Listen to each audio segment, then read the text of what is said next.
Любовный треугольник — это не всегда про страсть и измену. Иногда это тонкая психологическая игра, где каждый не понимает, что происходит, и каждый не видит общей картины. Сегодня мы поговорим о психологическом треугольнике, где есть шизоид, пограничник и нарцисс. Где один из них не знает, что происходит, а двое не знают, как из этой ситуации выйти. Меня зовут Евгений Масеев, я психиатр и психотерапевт. Я давно работаю в теме психологии отношений. Если эта тема вам интересна, ставьте лайк под видео, подписывайтесь на канал, и мы с вами начинаем. В нашей истории есть мужчина-нарцисс и две женщины. Одна женщина пограничной организации. Она яркая, эмоциональная, страстная, готовая на все ради любви. Вторая женщина с шизоидной организацией. Она умная, глубокая, отстраненная и часто даже не подозревающая, что ее используют как такой тихий резерв. Все трое находятся в этой психологической цепи, и каждый не видит общей картины. Мужчина-нарцисс в этой истории использует отношения и с женщиной с пограничной организацией, и женщиной с шизоидной организацией для того, чтобы удовлетворять разные свои психологические потребности. Пограничнице он обещает любовь, страсть, какое-то свое будущее, и ему важно получать вот эти вот эмоциональные такие какие-то вот форшлаги, эмоциональные такие перепады от пограничницы. Люди с пограничным расстройством личности или пограничными чертами личности, как правило, вот у них очень много этих, знаете, перекалов таких эмоциональных, высокоинтенсивных эмоции. Часто это с некоторыми, знаете, такими элементами драматизма, потому что человек так это переживает. Он находится, его рвет как бы пограничник, он постоянно находится в каких-то противоречиях. А нарциссу очень важно находиться рядом с человеком, который рядом с ним испытывает высокоинтенсивные эмоции по поводу него. То есть, грубо говоря, если мужчина-нарцисс находится рядом с женщиной-пограничницей, и вот ей что-то или не нравится, или она как-то вот им восхищается, и все это очень ярко, то вот все эти эмоции, весь этот пожар эмоций, он ради меня, так это воспринимает нарцисс. И вот здесь он как-то получает много вот этого внимания, много вовлечения в его жизнь. А женщину с шизоидной организацией нарцисс использует как такой тихий резерв, как вот то, что она может выслушать, то, что она не склонна к каким-то резким скоропостижным решениям. Нарцисс часто женщине с шизоидной организацией жалуется о своей сложной жизни, о том, как его не понимают в других отношениях. В принципе, нарцисс может даже женщине с шизоидным типом жаловаться на пограничницу или на эти тут переживания, что я так устал от этой постоянной драмы, я так устал от этих нервов, вот только ты меня одна понимаешь. А шизоидная женщина, она глубокая, вдумчивая, это ее сильная сторона, она как раз таки понимает. Женщина с шизоидной организацией, такая умная, вдумчивая, глубокая, воспринимает все эти драматические истории нарцисса, которые для нее кажутся такими необычными, потому что это не ее стиль жизни, она в такую драму никогда бы сама бы не пошла. Так вот, она все это воспринимает, вот его истории, как признак того, что он ей доверяет, открывает что-то такое сокровенное, и она видит в этом глубокие отношения. Хотя для нарцисса это просто попытка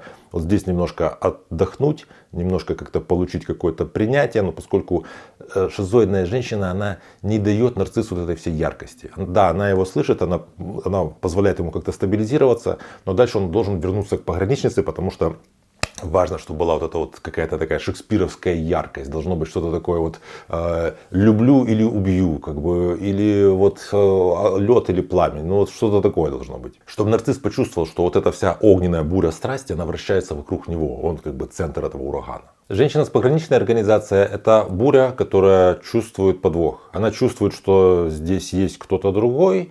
Она понимает, что нарцисс куда-то свою энергию их скандалов куда-то сливает, но она не может его оставить. Дело в том, что для людей с пограничной организацией возможность, что их отвергнут, это страх, который достигает вселенского масштаба. То есть, если меня кто-то оставит, то я не буду существовать в такой ситуации. У нее повышается вот это количество эмоционального напряжения, она устраивает все больше скандалов, она в принципе начинает быть зависимой от этих эмоциональных качелей, которые устраивает нарцисс, и вот она пытается всячески его вернуть. Вот такой пример. Нарцисс пропадает на выходные со словами, что мне нужно как-то подумать, чем-то он там занимается, возможно, он находится с женщиной с шизоидной организацией, а у пограничницы в этой ситуации она просто не может это перенести. Ей максимально плохо, она ее разрывает, она хочет его вернуть, она ему названивает, пишет. И нарцисс в этом месте чувствует свою значимость, потому что столько внимания он получает, он настолько значим для этой женщины, она и говорит, что я не знаю, что я с собой сделаю, если ты не вернешься, и ведет себя таким образом. Нарцисс чувствует себя просто глобально значимым. Женщина с шизоидной организацией — это невидимая тень в этом треугольнике. Она вообще не подозревает о существовании треугольника. Нарцисс с ней мягок, он делится с ней какими-то своими переживаниями. Нарциссу импонирует ее вдумчивость, глубина. Женщина с шизоидной организацией, ну, она видит эти отношения как какие-то вроде бы глубокие. Потому что нарцисс, вот он такой вот, рассказывает о каких-то сложных своих переживаниях. Он может даже, в принципе, косвенно рассказывать о своих переживаниях с женщиной с пограничной организацией. То есть вот все эти нервы, весь этот огонь рождают в нем сложные чувства, и он этими сложными своими чувствами, противоречиями делится. Что вот я не знаю, куда мне жить, что со мной происходит. Для женщины с шизоидной организацией, поскольку они, как правило, очень такие вдумчивые, у них очень много вот, как бы, способностей к рефлексии, к эмпатии, она пытается это все как-то вот обработать и воспринимает это как глубину, как признак того, что здесь вроде бы как какие-то должны серьезные отношения наклевываться. Нарцисс уже никакие серьезные отношения не нужны, он просто не может себе их позволить. Нарцисс отогревается с шизоидной женщиной от всех вот этих бурь, которые были у него с пограничницей, и получив достаточное количество вот этого внимания и устойчивости от шизоидной женщины, нарцисс уходит. Возможно, к пограничнице, возможно, просто куда-то он отходит. Женщина с шизоидной организацией воспринимает это как какой-то холод, ей непонятно почему, так вроде так все развивалось, так все же было хорошо, никакого не было ни скандала, ничего, вот он много чего говорил и тут пропал. Знаете, вот это та самая ситуация, когда женщина не понимает, почему мужчина пропал, потому что она не видит всю ситуацию в целом, она не понимает, что с ней происходит, она не понимает, что происходит с этим мужчиной, и она не понимает вообще, в какой игре она участвует, потому что она всей картины она не замечает. Когда она очень осторожно, как правило, с такой тактичностью пытается к нему приблизиться, он отстраняется, потому что ему не нужен человек, ему не нужны отношения, ему нужно зеркало, в котором он может как-то отразить свою глубину. То есть нарциссу важно жаловаться на эти глубокие какие-то темы, говорить о каких-то своих сложных переживаниях и видеть глаза другого человека, который это все очень хорошо понимает, очень хорошо это все переживает. То есть нарцисс в женщине с шизоидной организацией видит просто зеркало, отражающее очень ярко и часто усиливающее его внутренние переживания. Нарцисс так чувствует себя более, таким эмоционально и душевно наполненным, потому что вот все мои переживания, вот есть человек, который их прям видит, замечает и как-то возвращает мне. Рано или поздно наступает кульминация и полное разрушение этого треугольника. Пограничница узнает истину, она узнает и больше не может не замечать то, что у нарцисса есть другая женщина. Тут скандал, слезы, драма, какие-то обвинения, угрозы, что я что-то с собой сделаю, что-то с тобой сделаю, с ней сделаю.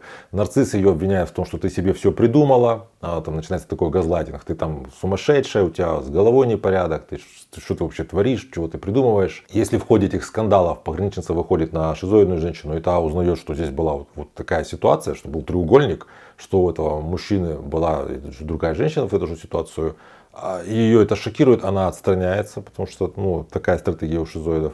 Она молча уходит без слов и остается в таком непонимании, что же вообще это было, что произошло. Почему было столько глубины, эти отношения были настолько серьезными, а для нее эти отношения были действительно серьезными. И вот тут произошло что-то, что вообще ей непонятно, что в голове не укладывается, что ее вроде как использовали. И ей даже не всегда понятно, в чем именно ее использовали. Нарцисс остается один, без обеих женщин, без нарциссического ресурса, без возможности как-то, получить какую-то опору, поскольку он привык же получать опору. То вот в этих ярких таких пожароподобных эмоциях пограничницы, то в таком мягком, глубоком, стабильном внимании женщины с шизоидной организацией. И вот теперь их обоих нет. И он чувствует себя каким-то брошенным, оставленным и переживает. Смотрите мои другие видео, что переживает нарцисс, когда от него уходит его жертва. И пытается найти себе кого-то еще для того, чтобы, опять же, опереться. И будьте уверены, что найдя себе нового человека, он будет рассказывать о том, как его обманули, предали, как несправедливо к нему отнеслись в предыдущих этих отношениях. В результате такого треугольника нарцисс остается один, злой, неудовлетворенный, в тщетном поиске новых участников следующего треугольника. А женщины оказываются каждая со своей болью. Одна с болью от предательства, а другая с болью от того, что ее использовали и обесценили. В таких треугольниках нет победителей, потому что каждый пытается найти во внешнем мире то, чего ему не хватает внутри. Нарцисс подтверждения, пограничник слияния, а шизоид безопасности. Но все они вместо любви находят просто собственные отражения в другом человеке. Самое ужасное в этом треугольнике не измена, а то, что никто ни в какой момент времени не был собой. Все играли сценарии, написанные собственной болью, собственными травмами. Мы часто не знаем о том, какой у нас тип организации, какие у нас есть психологические черты, и нам в обычной жизни это в принципе и не надо, но в отношениях все эти вещи обостряются. То есть именно в отношениях, как правило, обнаруживаются нарциссические черты у человека, которые в обычной, в своей жизни никак это не проявляет. Могут обнаруживаться, как-то больше обостряться пограничные черты, шизоидные черты. И если вам сложно в этом разобраться, если вы понимаете, что вы находитесь в отношениях, где есть какие-то механизмы, которые мешают вам быть счастливыми, которые вы не осознаете, как я писал в этой ситуации, то вы можете обратиться ко мне на консультацию для того, чтобы поработать с этим. А у меня под каждым видео на канале есть ссылки на мои соцсети, пишите мне там личное сообщение, мы с вами работаем. Иногда просто понимание себя, понимание своих вот этих потребностей, которые проистекают из твоего типа психологической организации, позволяют более осознанно находиться в отношениях и строить отношения не исходя из своих каких-то травм, а исходя из своих потребностей, исходя из своих желаний. Напишите, пожалуйста, в комментариях, узнаете ли вы себя или кого-то из своих знакомых и близких вот в этом треугольнике, потому что такого рода взаимодействия бывают очень часто. Я буду вам благодарен, если вы поделитесь собственным опытом. Также напишите, нравится ли вам такой формат видео, где я предлагаю вам взаимодействие людей с разными типами. Для меня это будет важно. Если видео понравилось, ставьте лайк, подпишитесь на мой канал, чтобы не потерять меня.